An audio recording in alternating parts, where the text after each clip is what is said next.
நல்ல காரசாரமான சிக்கன் ரசம் எப்படி செய்யறதுன்னு சொல்லி பார்க்கலாம். ஃபர்ஸ்ட் டைம் நான் செஞ்சுருந்தேன். எங்கள் ஹஸ்பண்ட் கிட்ட நான் சொல்லும்போது, சிக்கனில் எப்படி ரசம் செய்ய முடியும், சூப் தான் செய்ய முடியும்னு சொன்னார். ஸோ வாங்க சிக்கன் ரசம் எப்படி செய்யறதுன்னு சொல்லி பார்க்கலாம்.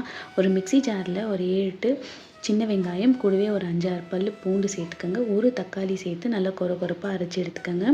ஒரு பேனில் 1 டேபிள் ஸ்பூன் எண்ணெய், கைப்பிடி அளவுக்கு கருவேப்பிலை, 1/2 கிலோ அளவுக்கு சிக்கன் சேர்த்துட்டு எல்லாத்தையுமே நல்லா வதக்குங்க.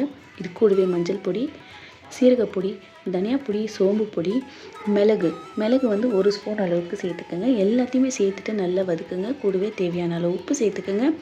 நம்ம அரைச்சி வச்சுருக்கிற பேஸ்ட்டையும் அது கூடவே சேர்த்துட்டு நல்லா மிக்ஸ் பண்ணிக்கோங்க. சிக்கன்லேருந்து நல்லா தண்ணி பிரிஞ்சு வந்ததும் இதில் வந்து தேவையான அளவுக்கு தண்ணி சேர்த்துட்டு நல்லா கொதிக்க விடுங்க. நல்லா கொதித்த பிறகு ஃபைனலாக கொத்தமல்லி சேர்த்துட்டு சுட்டு சர்வ் பண்ணிங்கன்னா அட்டகாசமான சிக்கன் ரசம் வந்து ரெடி. சாப்பிட்டு பார்த்துட்டு எப்படி இருந்ததுன்னு சொல்லுங்கள்.